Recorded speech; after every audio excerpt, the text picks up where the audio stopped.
find somebody and hold on to them.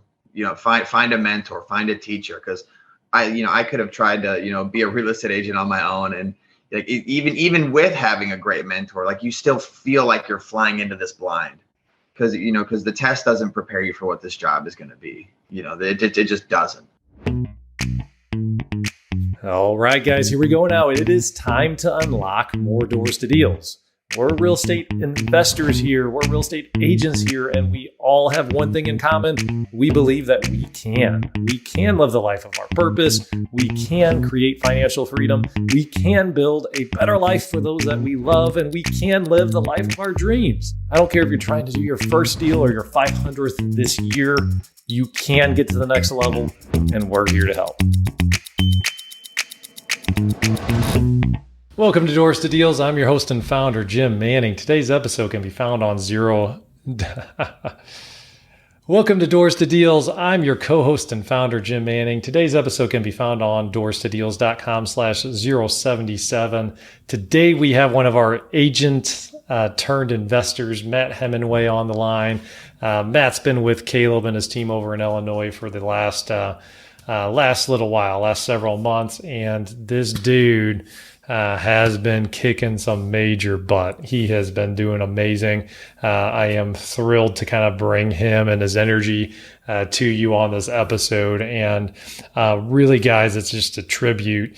If you get into real estate and you show up every day and you hit the ground running and you aren't afraid to fail and you just kind of get rocking and rolling with it, anything's possible.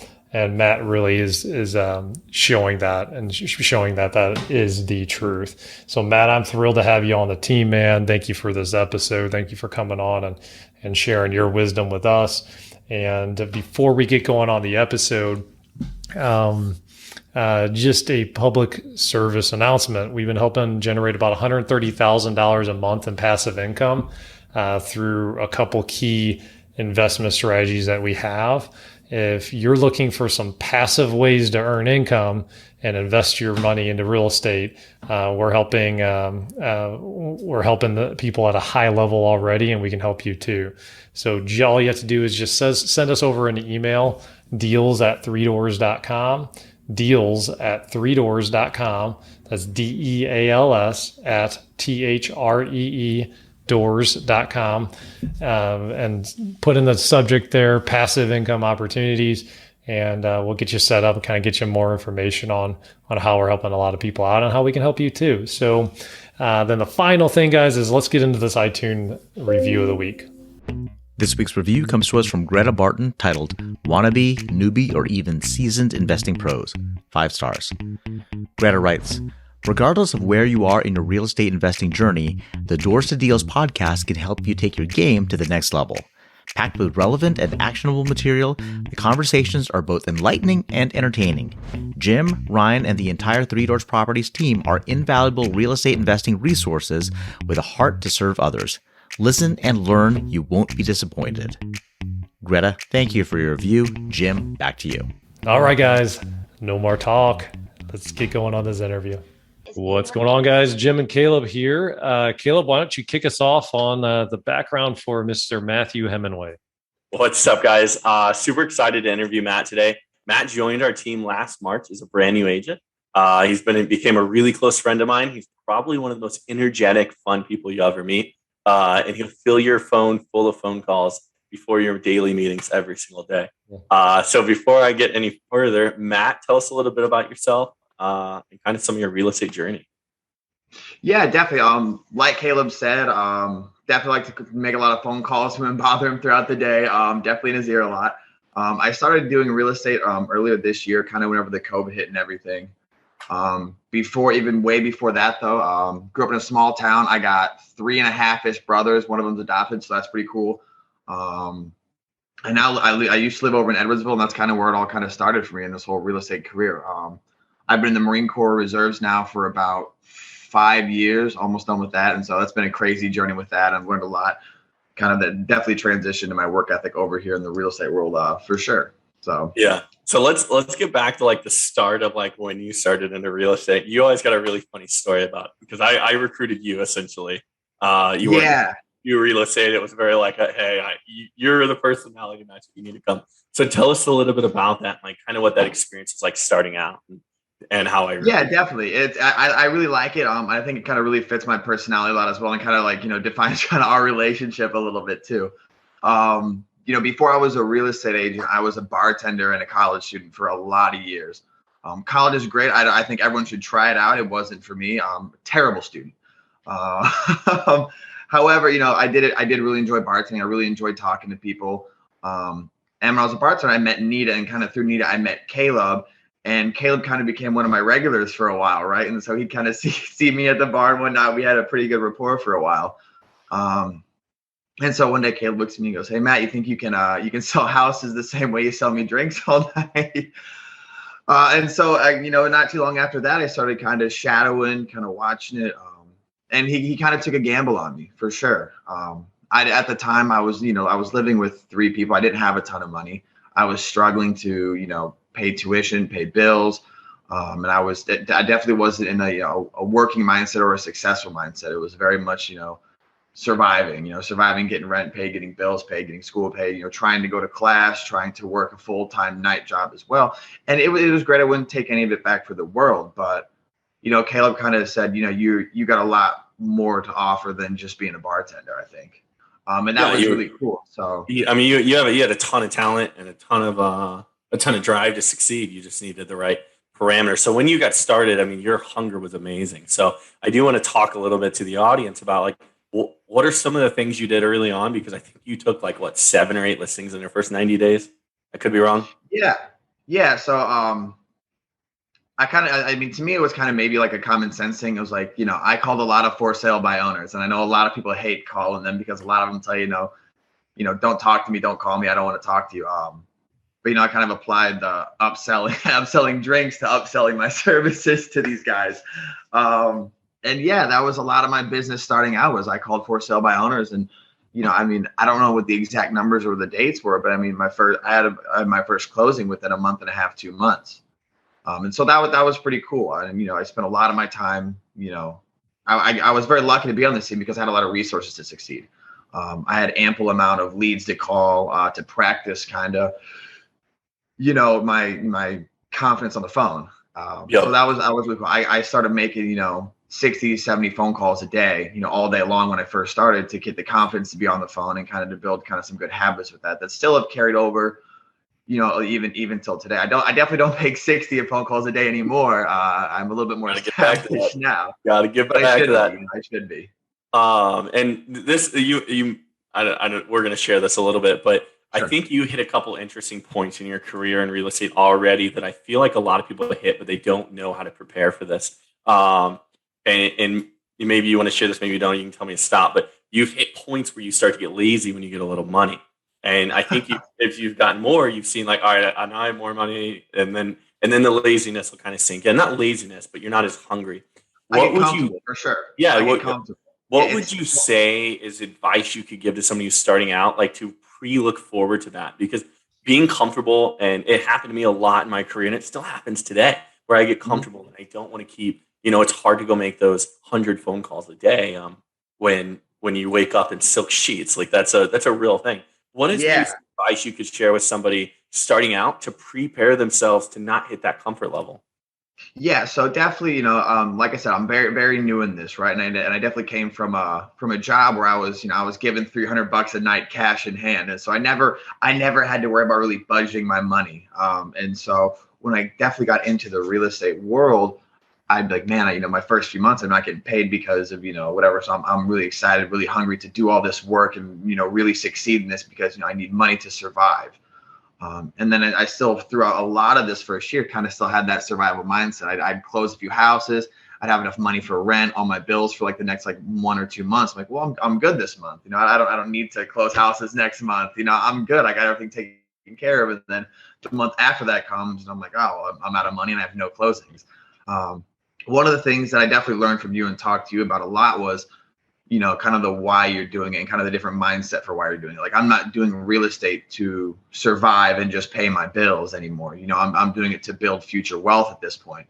So a lot of it was, I'm I'm no longer just like, hey, I got my bills paid. I got my rent due, I got my car payment paid, all of this kind of stuff. It's more like, how can I continue to build my wealth and continue to, helping other people. The biggest thing is whenever you kind of find the difference in why you're doing it, you're not doing it to just, survive and pay your bills, but to, build future wealth for yourself. That was the biggest difference in kind of my work ethic when it came to getting comfortable, because you can never establish yourself enough, in my opinion.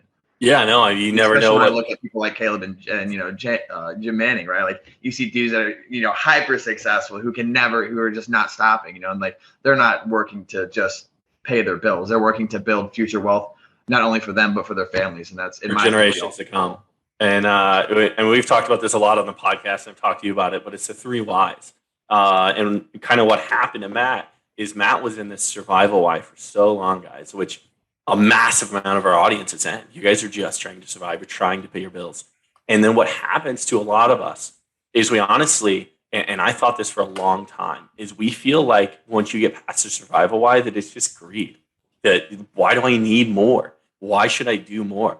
And one of my coaches taught me that I did not create the 3 whys. One of my much smarter person than me taught me about this, but there's 3 different whys that people go to. It's survival, and that's where Matt was for so long. And then when he got to that comfortable level, Matt got out of survival mode. But what happens is a lot of people need to shift to success mode, which is where Matt is right now. Matt now has his needs met. He has a beautiful apartment. He has a beautiful girlfriend. He's living a great life. But Matt now is in that success why. How can I become successful beyond just being survival? And then when you guys are able to determine and unleash your success why, you're able to go to a whole nother level of your potential. And what's going to happen, and I can already tell Matt this right now, over the next year, 2 years, Matt is going to go buy 5 or 6 or 7 rentals, and Matt's going to hit his success why. And then Matt's going to get lazy again. And then what's going to take is a lot of soul searching to find, and I'm telling you ahead of time, Matt, we're going to listen to this in 2 years. And you're like, dang, you're right. Then Matt's he's going to have to find his significance why. And this is the most powerful why that I think anyone can unleash and find. And it does take a lot of soul searching. A significance why is how you leave an impact on this earth and what you do to impact your kids, your grandkids, someone you don't even know, building houses in Africa. Things like that is a significance why. And I challenge you, Matt, and anyone else listening that might be going from survival to success, start thinking now about what significant impact you want to leave on this earth. Because the sooner you're able to find that, is the sooner that you're going to be able to get to your fullest potential. Can I make a comment here? Yeah, sorry, I got on soapbox for a second. No, you're good. I just want to add to this. So, like, Matt, how long have you been in real estate again? I got my license in March-ish. That's kind of when I got hired on. And I probably didn't start doing any real estate stuff until probably April. Okay. So April, and we're in January now at the time of this recording. 7 months. Was my math right? Is that 9? No, that's like 9 months. Yeah, 9.5, yeah, something like that. How amazing is real estate that it can change your life that drastically in just 9 months of kind of hitting the pavement and rocking and rolling? Like, did you how do you feel about that, Matt? Oh, I mean, it's a total different lifestyle change. I mean, I used to live in a townhouse with 4 or 5 roommates at a time, right? I shared a bedroom for a while. Like it was fun, like it was cool. I wish I could show you my view now. I live in a 13th floor, skyscraper, high rise downtown St. Louis. Like I see the arch out of my living room window every day. I don't have any like real needs. My only real problems in my life is whenever I become foolish and just spend money like a child again. Still kind of that inner bartender, kind of college student in me a little bit. But it's a total lifestyle change. And even with that, I mean, the people I hang out with, when I was at the bar, there was no real drive to be successful. And like being around like people who are invested in real estate, like it's not just being invested in your job. It's about being invested in a whole different lifestyle. I could never go back to not working in real estate and not, working the way I do now. A lot of my friends, definitely don't understand the idea of me working, because I get to work, sometimes 60, 70-hour weeks, but I enjoy doing it. And I would never go back at this point. Not work when you're having fun. Yeah, like I said, I get to do it, So what do you guys think? So Matt's been one of those rock stars that just kind of hits the ground running, right, and has massive success. Like what has been the secret sauce for Matt? What do you Caleb? Like, I'd like kind of both of you to answer this. I'd like to know both of your. Yeah, I can go first if you want, or Matt, you can go first. And I mean, I have a pretty good idea, but I would say Matt, and is me being a recruiter, and everyone knows I'm a recruiter. What I look for is someone who's determined and very hungry, someone who wants to improve their life. And Matt shows that very quickly. Matt is also very personable and friendly. He's not afraid to talk to people. He's not afraid to go out. And when you find someone, if you have that, anyone can learn those abilities. But Matt already had that, so it was really easy. What we had to do is improve Matt's circle. You get Matt around the right people, Matt's going to succeed because everyone, no matter who you are, the 5 people you surround yourself with the most is who you become. And so once you get out of that bar world and that bar scene, which I mean, I've never been a bartender, but I've been in the bar scene. It's a toxic environment. But when you get someone out of that environment, you get them into the world of real estate where people want to uplift and love and support and grow. It's up to Matt what he does. And see, and I kind of go off that too. I think you kind of said a lot of the reason why I'm so successful. I don't think that I could have done any of this by myself. I mean, I've got an incredible team of people supporting me every step of the way, fixing every one of my mistakes that I make while I'm learning. And just, to coach me every step of the way. Like I couldn't do any bit of my job without Bree, my transaction coordinator. Like I couldn't do any bit of my job without calling Caleb, 3 times a day, being like, hey, what do you think about this? What are your thoughts? Definitely think the biggest part of my success, whether it be, like I could have only done so much, the support that I've gotten from you guys. And I think any new agent that, pretends that they can maybe go and, just do this whole real estate world alone, just starting out. I will always preach this forever. As long as I'm in, like, surround yourself with a good team of people who want to see you succeed. Because like I said, I don't think I could have done any of this without the support that I've had. We talk about this a lot on like the internal world, but I mean, really what was provided to Matt was access and accountability. When you have access to the trainings and knowledge, and those of you guys that are building businesses listening to this, the most important thing to do for people that you're growing into your organization is give them lots of access to all the tools they need, to the trainings they need, and hold them accountable to using it. And if you get a personality type like Matt, they're going to be highly successful. You just have to hold them accountable, which is what we do every day on the phone. Yeah, I get a couple phone calls a day saying, Matt, what the heck, And no, I mean, our personalities have matched so great. The way that and because every person you have to hold accountable, right? Like the way that I call Matt, I'm like, dude, what the hell are you doing? Like, get to work. Isn't the same way that all the time. Isn't the same way I can coach other people that, some people you got to really coddle and hold. But Matt is definitely a person that it's like, don't suck. Go do work, quit being lazy, and then Matt just crushes it. I've definitely gotten a few of those phone calls. But I mean, it's like I said, it's like I said, Caleb said, it's all accountability and all like having someone kind of in your corner pushing to succeed. So let's go back a little bit. So you were in the Marine Corps for 5 years. You were living a grungy lifestyle. What was that like? And how? Give us some moments that really where you were sitting down and you're like, dang, this is not what I want to do forever. So the Marine Corps is awesome. Like I'm in the Marine Corps Reserves now, right? I've got about 1.5 years left, and about my first 3 of it, I was, living in California doing some really cool stuff, whether it comes to mostly just trainings and stuff like that. But I did spend a lot of time out there doing it. And it was cool. I didn't mind it. It was very cool. I'm definitely ready to be kind of elevated into like the next level of, of what I want to do all the time, being able to have a lot more control over my life. I have nothing but great things to say about the Marine Corps. I am ready to be done with it. I'm ready to kind of move on to something bigger and better. But I did learn a lot. I learned so much being in the Marine Corps and the Reserves. Whether, it comes to organizational skills, whether it comes to kind of like, self-discipline, I think it definitely transitioned well. And I got to live in California for a few years. And that was pretty cool, I wish I lived in California for a couple of years, maybe one day. Do you think it mentally prepared you for a lot of like the no's, like in sales, that you've had when you started, especially when you started out calling all the for sale by owners? Jim, I can barely hear you on mine. I'm so sorry. So Do you think the Marine Corps prepared you for like kind of the no's that you would get, and what some of those Oh yeah, struggles that other people deal with? yeah, definitely. You know, yeah, you kind of learn to kind of roll with the punches in the service, whichever branch you're in. You know, you get told, it is what it is. If someone says no, you just kind of move on. You don't. I definitely got that emotional kind of blockade. Kind of helped me with a lot of that rejection aspect of the job, because a lot of it is, a lot of you see with a lot of new agents, they'll make 60 phone calls in a day, not being very practiced over the phone, and it is super discouraging. Like, it's super discouraging. But you'll get it. You just gotta have that kind of mental toughness, that mental fortitude. Just like, listen, like, I'll get told no 99 times, but the one time I get told yes, totally worth it. You got that first client, you got somebody who's willing to work with you and kind of take that chance on you. Yep. And then you recently, let's dive into, you had an investment deal, a deal you did with us that I don't think you would have been able to necessarily close on the listing side as a normal agent. Can we talk about that a little bit?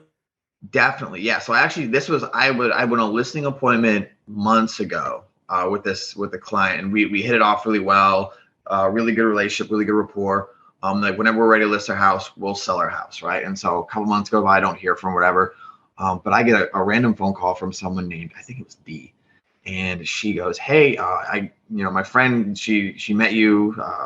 She really liked you, said you're a really good realtor. Can you kind of help me with this situation? So go over, we start talking a little bit. It's a house over in Granite City.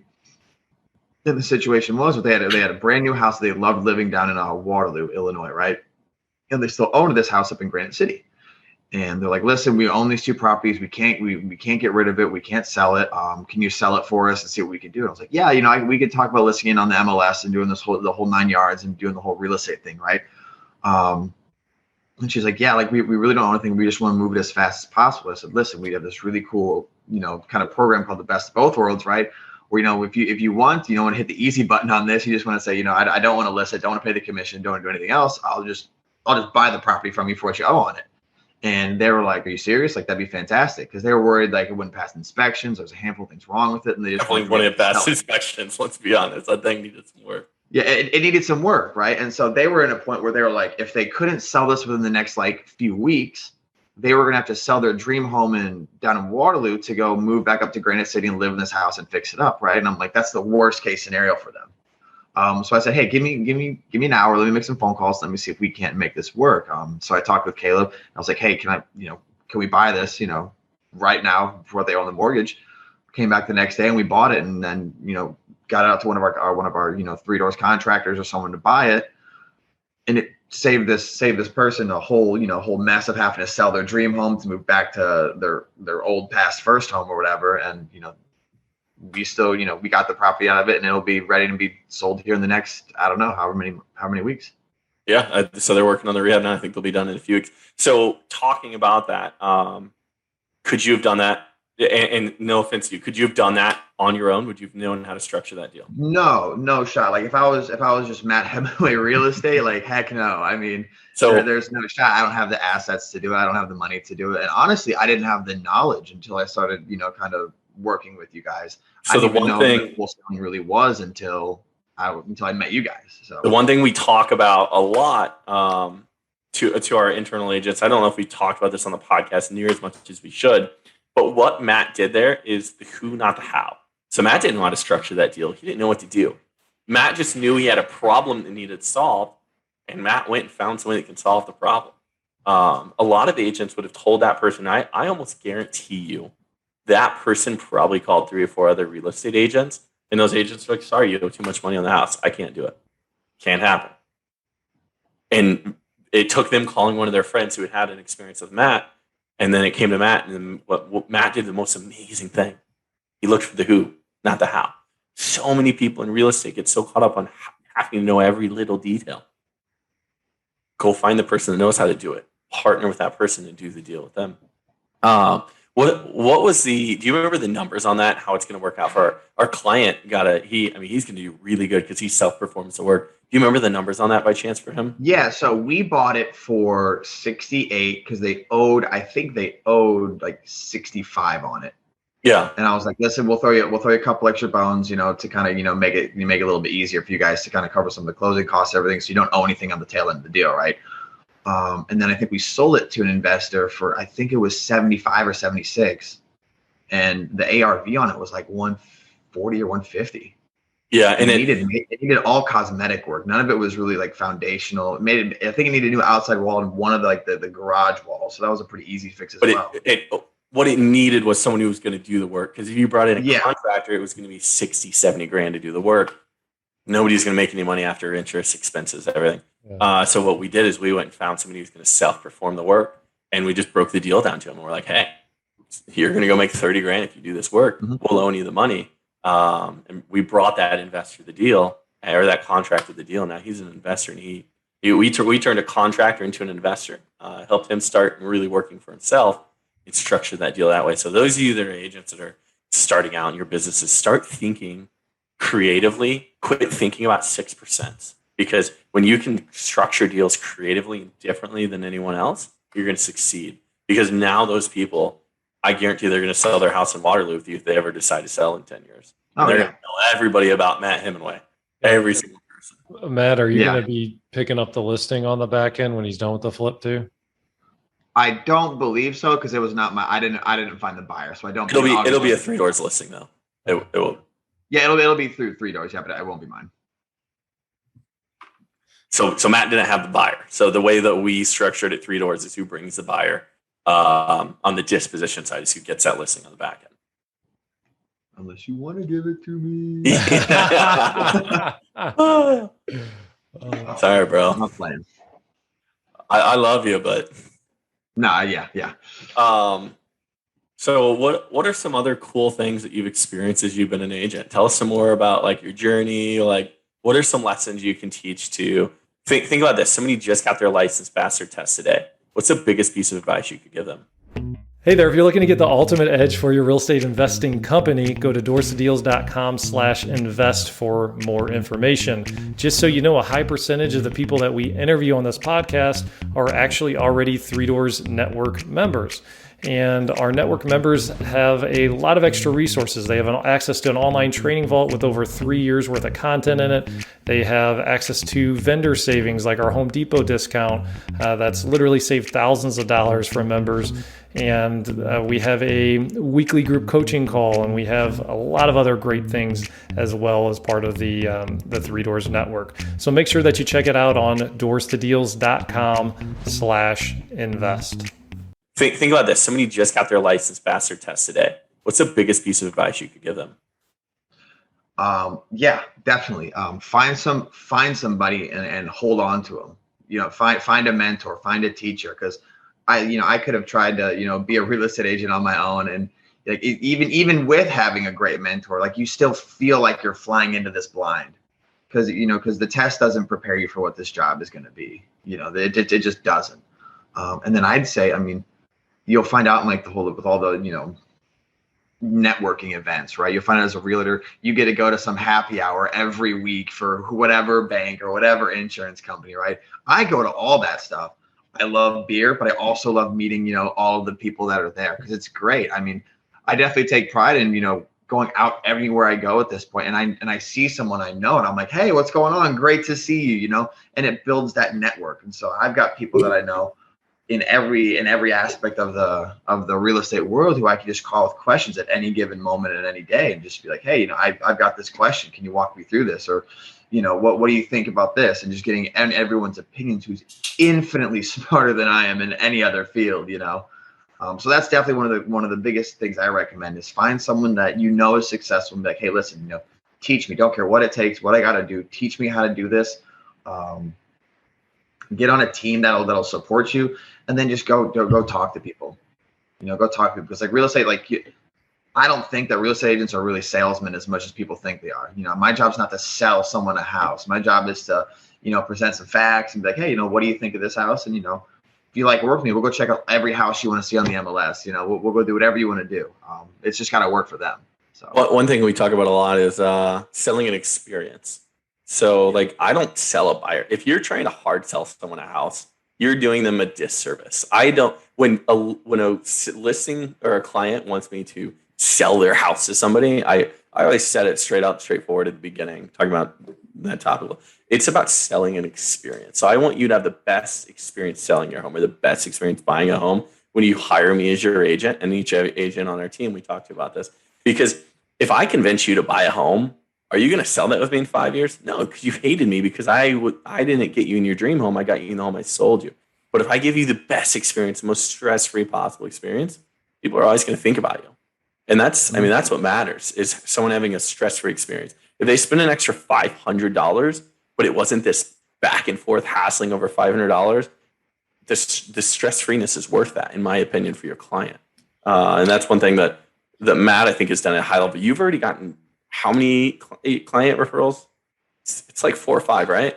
Oh, referrals! I've gotten like 5 or 6 like client referrals. Yeah, I definitely take pride. Whether or not I can get them to get the Zillow review out there. I mean, I really do. I still text a lot of my clients. They give me updates on their home and stuff. I've gotten a handful of referrals from them, and usually with me, after like I said, I do enjoy a good beer. You know what I'm saying? Every time after closing, I'm like, hey, let's go grab a beer at the bar across the street, Main Street. Let's start talking about what you want to do to your home and what your favorite things about it were. And you've gotten like it's a really cool pieces of business and 6 pieces of business. You've gotten 6 pieces of business in 9 months. Yeah, from past clients. I think that is unbelievable. It all circles back to a bar for Matt. Yeah, right. Can't get away from it. Doesn't get away from the bar. So no, that is amazing, man. And I mean, that is the best business to own, is a referral based business. There's no question about it. That's one of the best ways to get off the hamster wheel. So I have a question for you, Matt. What are your goals? What are your goals for year 2? Like, what mountain are you trying to climb? What are you trying to get after? Yeah, definitely. So I definitely say goal wise for 2022, right? I'd like to do at least 4 million. Like I said, I'm since how much did you just say? I'd like to do at least 4 million in total. Double that. I'd like to do at least 8 million. You know what I'm saying? I'll do 8 million in sales this year. No, but like I definitely really enjoy the whole process of it. I'd like to buy at least 2 rentals this year. I'd like to buy either 2 units or 2 like duplexes. And kind of start building that passive income. I definitely, my first year, in my opinion, I was all about learning to be the best agent I could be. I definitely learned that, being an agent is an incredible thing I love doing. I love the process of helping people. But if I'm going to build that long-term wealth, it's going to come through investing in real estate rather than just, making money on deals. And so, like I said, my goal this year is to own at least, I'd like to do 4 units. I'd rather be like 2 duplexes or maybe just 2 single families, but owning, some units that I can really start building that passive wealth with, and start kind of investing in my future a little bit. I think in terms of being an agent, I'd like to realistically do probably, 5.5 million if possible. We're going to do 8 million. That's what I'd be down for. We're going to do 8 million. Yeah. If anything short of 8 million, I'll be disappointed. I think Matt's got the potential for 8 million. See, this is our conversations. Matt needs someone to tell him he can do more and be what. How amazing is it that you want to buy rentals in your second year? And how amazing is it that you're going to do it? There's so many agents out there that are 40, 50, 60 years old, have been in the business for 20, 30 years, never bought a rental property. They have no retirement. And you're going to start doing that. How old are you? 25. You're going to be retired by 40, maybe 35. Yeah. So, I mean, like I said, I couldn't do it without kind of the coaching and like the advice I've been given and, without the people supporting me at this point. But I mean, it's really cool to have all of these tools at my disposal. I mean, I definitely don't think that I've done near enough to earn some of this stuff, right? But it's so cool to be able to have this stuff at my disposal that I really can start building this passive wealth, and I can start like investing in my future more than most 25-year-olds. Whether I got the money to do it in my pocket right today or not, we're gonna get there. And we're gonna structure them creatively, no money out of pocket though. That's what we're gonna do. Yeah, I know. We all keep saying that. I'm pumped about it. I can't wait to see you buy 2 properties this year. And then we're going to interview you next January, and we're going to talk about how you structure those 2 deals and how you do no money out of pocket. Yeah, I feel like that'd be the idea. That'd be pretty cool. I feel like old man Manning, like in the training sometimes, like Zach's another agent on our team that was mentioning, yeah, by the time I'm 40, I'm going to be retired with the rentals I want to get. And we did the math, and it's like 13 years away, or is it or 14 years No, away? he's 24. Oh, he's 24 right now, 16 That's younger than I am. I think so. And I'm thinking like, oh man, I'm going to be 40 in 2 years. A little bit different of a spectrum here. I've always been the young guy. Now I'm starting to feel like, when he made that comment about being 40, like there's like me, Ted, and like the whole room snapped their neck. Our older, we're just like rolling our eyes, like, are you kidding me? You're going to be, but that is the opportunity real estate can provide you if you do the right things. I mean, a 10-year plan. We're working with agents on our team on a 5-year plan to be financially free. Actually, not a 10 or in Zach's case, he had a 16-year window. I think a 5-year plan is very doable. Kind of just be done if you want to be financially free. And I don't think, and Matt will never be done. Matt's always going to be doing something, but I'm a bit too jittery. You know what I'm saying? The ability to not have to worry about your finances and know they're secure is what lets you get into that back to the significance why. And so what do you think? Man, we've covered a lot. Let's talk about like some more future goals, not just this year, but like what do you dream of? What are your dreams? Yeah, definitely. I would like bit far-fetched, right? But like if we're talking dreams, right? I've talked about kind of what I want to do retirement-wise and everything, right? I'd like to have, like I said, maybe one day if it's possible, is the talking dreams. I'd like to have a property down in Florida that I'm Airbnb-ing out that I can go visit whenever I want to and go live there for free if I want to for a month. And then I want to own a cottage out in Colorado that I can go and go snowboarding for a week or half the year. And then at that point, be able to do these things for months at a time and not have to worry about, how my bills are getting paid. So one thing I want you to start doing is instead of saying, I want, I will. Because when you change the way you look at things, the things you look at change. Yeah. And when you change in your brain that I want is an I will, you're 25 years old. You can do anything you want to do.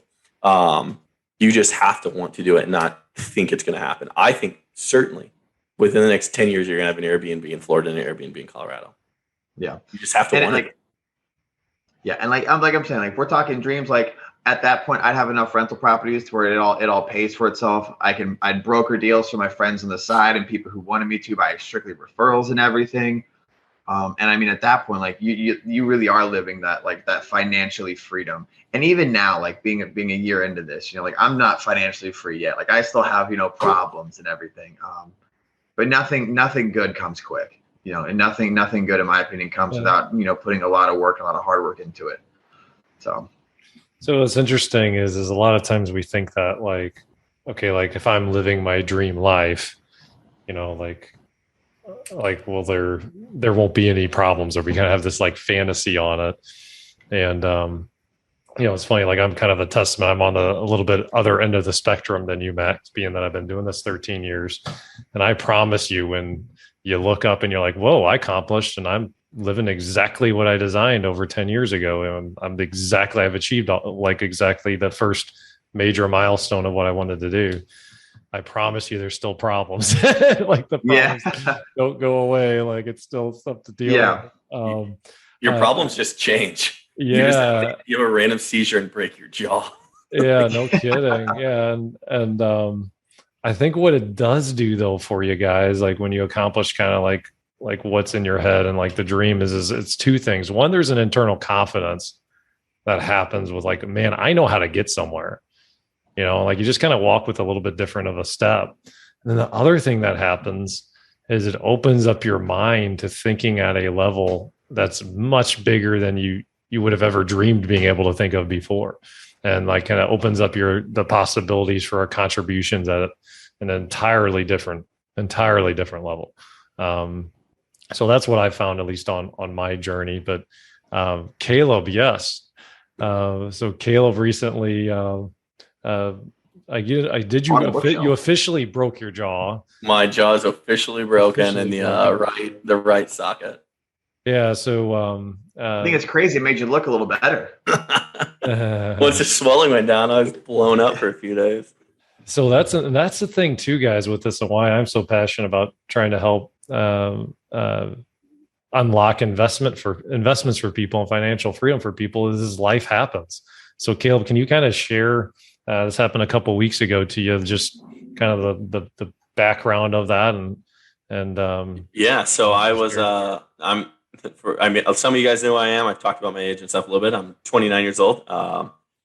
Very healthy human being. I was just finished working out. I was doing a body mass index scan, and I woke up laying on the floor. I had no idea where I was at. Didn't remember. I had an hour and a half long meeting with Ryan and Jim that morning, and I didn't remember anything of the meeting. I had no idea where I was. And it really, like, going into like the amazingness of having a team is like, we sent out the text, hey, I'm going to the ER, like this happened. Calendar gets cleared. My Thursday, Friday calendar, everything was taken care of. That was like the most amazing thing that I never in the past would have had. And then I think even my Monday calendar following ended up, every appointment got covered, everything. And I didn't have to worry about that. Cody just stepped up and did it.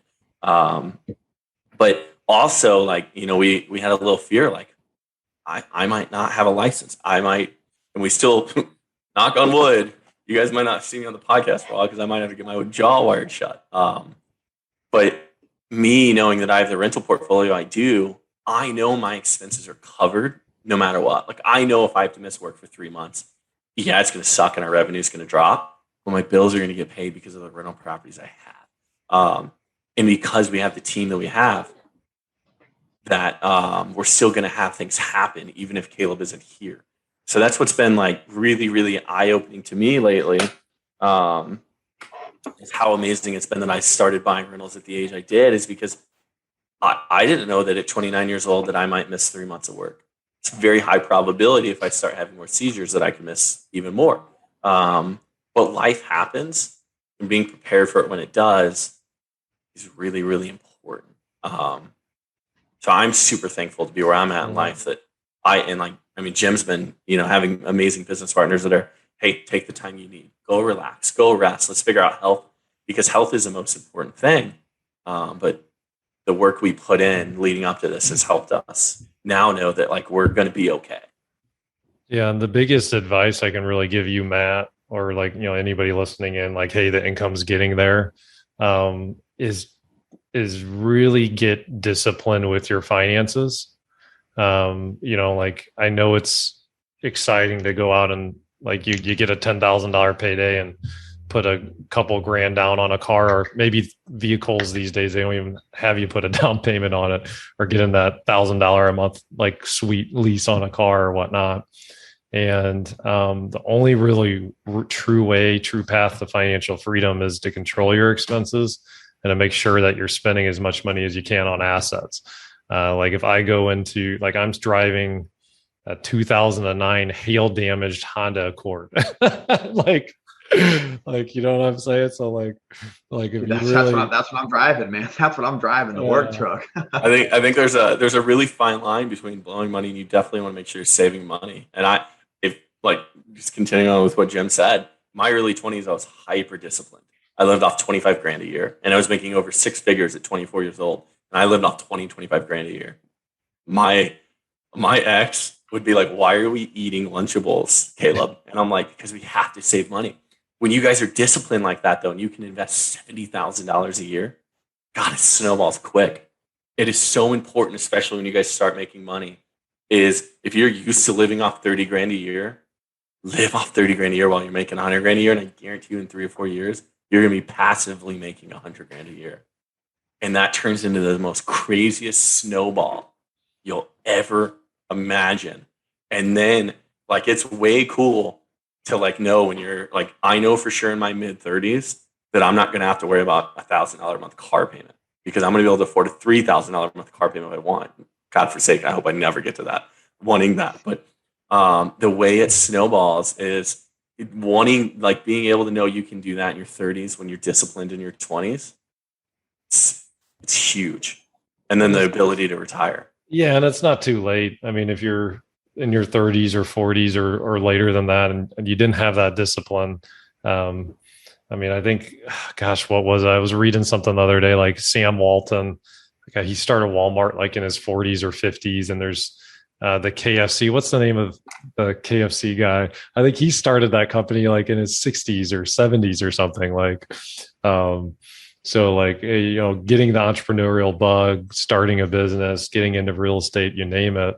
When you do it really, really well, I mean, a 5 to 10 year plan is absolutely doable, regardless of what your age is. So, yeah, there's one thing that Gary Vee talks about a lot, and he's like, if you're 25 years old, you can do nothing for 10 years, and you're still young.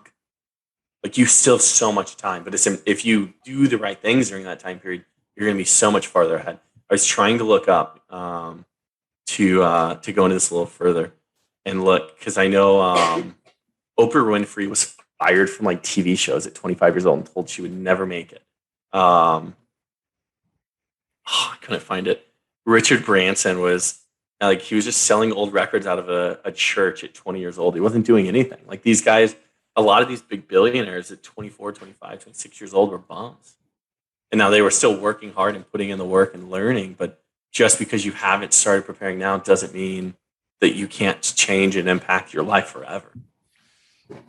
So there's a book called Profit First that's really important, and like to kind of run your business as a business and kind of make sure you're taking care of the financials. And what the book recommends, and we have another episode on here from a few weeks ago, kind of centered around this a little bit more, but there's like percentages. So like what you do is you take a percentage of your income and you allocate it towards operating expenses. You take a percentage and you allocate it towards taxes. You take a percentage and you allocate it towards profit.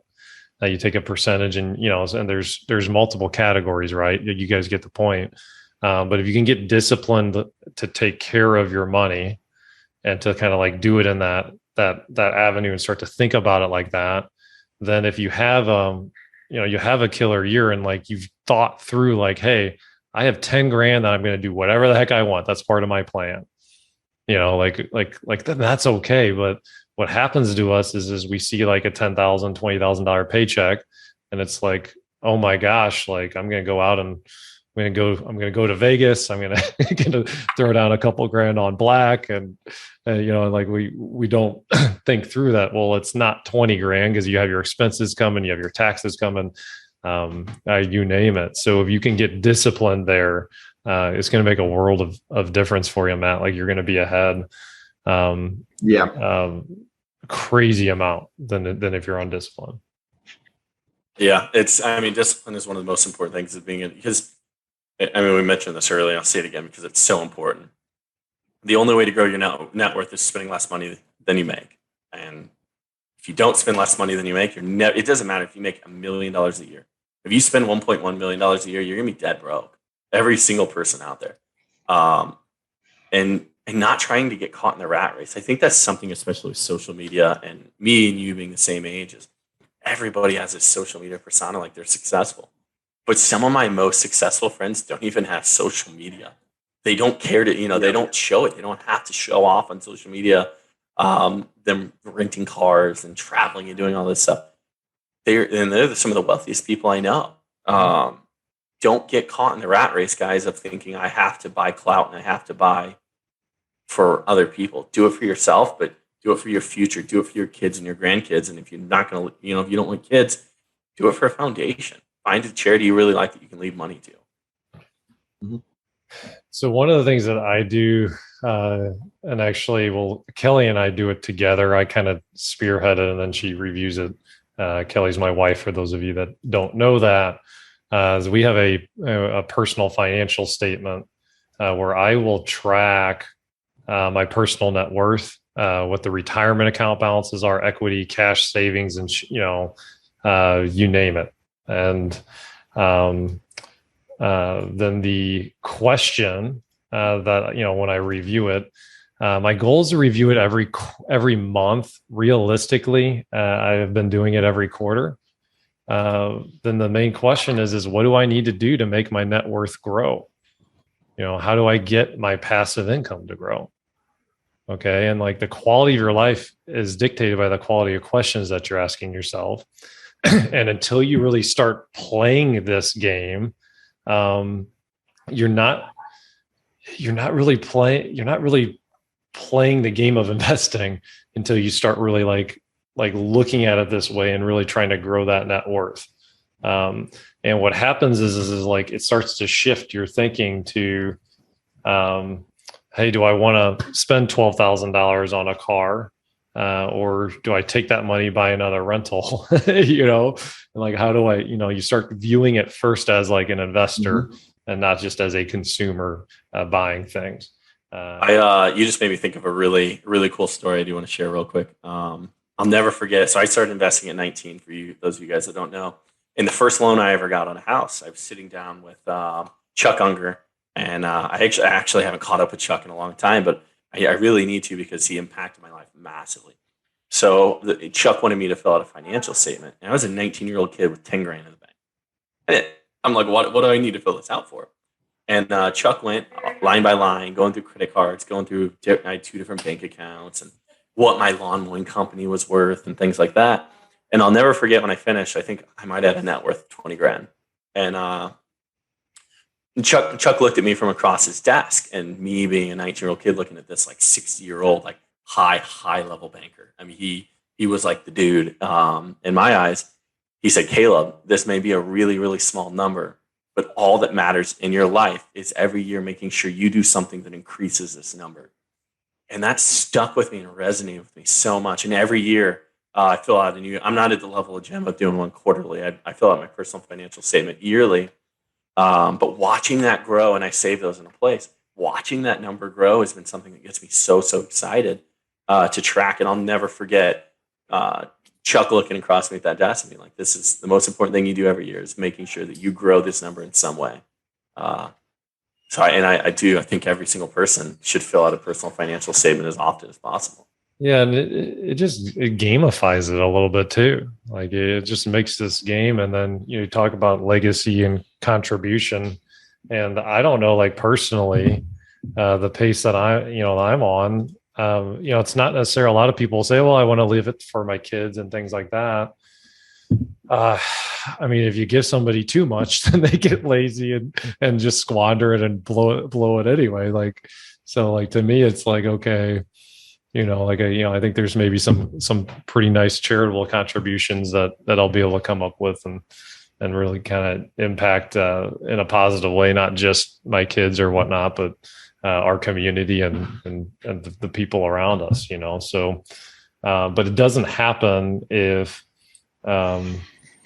if I'm not controlling the expenses, if I'm not taking the time to do that. So Matt, have you filled out a personal financial statement yet? No, I haven't. We need to do one. Not. Hey, you're coming over tomorrow night. We're going to sit and do one. All right. One of the biggest things is with me personally, I definitely I was never taught finances. You know what I'm saying? We don't teach them in school. No. Well, I mean, not even that. Like I just money was always a very money comes and money goes thing for me. And so one of the like I said, one of the biggest benefits of being around successful people is learning how to be successful from them, which is a really cool thing that I've gotten to learn here in the past year. Like I said, you can't learn everything in a year, so hopefully I can stick around a little bit longer. It's, and anybody who's listening that maybe you don't have a form that you want to fill out a personal financial statement, just shoot me an email at caleb.davis@kw.com. I'll send you a blank form, and I want to challenge each and every one of you guys to listen, no matter where you're at today in your finances, to start tracking that and start being more conscientious about your net worth, because that is ultimately the leverage you have to financial freedom. All right. You want to start wrapping up, Jim? Yeah, go ahead. You got it. So I would say I got one last question, Matt. And we might have touched around this a little bit, but if you could give yourself any advice from 5 years ago to where you're at today, what would that piece of advice give that you would you give yourself? Yeah. Oh my God. See, I'm not very wise yet. So I definitely think that if I could give myself some advice 5 years ago, I definitely would say, save money. And everyone tells themselves that. Everyone tells everyone that's older than them, start saving money. And you think it's a joke, and it's so not. It's so not a joke. Just save your money. You don't need to go to the bars and drink when you're 21. You don't need to go and travel a ton, when you're in your early 20s. I mean, you can't work 60 hours a week forever. When you're in your early 20s, and even I'm still young. I'm still in my early 20s too. You got the time and the energy to put in the 60 hours a week and the grind to do it. So I mean, there's no reason you shouldn't, in my opinion. I mean, I went to college and had a full-time night job. So you can work as hard as you want, but if you're not saving any of it, I didn't have anything to show for those, all those years in college and all those 60-hour weeks, working at night as a bartender. So I mean, yeah, definitely save and figure out your finances. It compounds quick. All right. Well, thanks so much, Matt. This was fun. I truly Thank you so much for having me, guys. I really appreciate it. So, listeners, I hope you guys got a lot out of this. I hope you guys enjoyed. Matt, what is one way if somebody wants to get in reach with you and contact you? What's an easy way to get in touch with you? Yeah, definitely cell phone. My cell phone is 618-616-6928. Yeah, definitely text me or call me. That's my main source of communication. Like, again, somewhat of a, unorganized person. I don't check my emails as often as I should. But definitely shoot me a text or give me a call. I'd love to talk about anything you have questions about. So cool. Thanks so much. Have a great day, guys. I hope you got something out of this episode, and thanks again for listening. Okay, guys, so that's a wrap on today's episode. For the full show notes and resources that we have available, you just go to doorstodeals.com/077. And then finally, if you want to be one of our 250 people that become financially free through real estate investments over the next 10 years, we're already helping people generate about $130,000 a month in passive income, and we can help you too. So all you have to do is just send us over an email, deals@threedoors.com, title it Passive Investment Opportunities, and we'll get you set up and get you some more information on how we're already helping so many people out and how we can help you too. So that's a wrap on today's episode. Go out, live your purpose, and above all else, go after your dreams. Till next time. Thanks for tuning into this show. For more episodes and resources that will unlock doors to deals, check out our website, doorstodeals.com.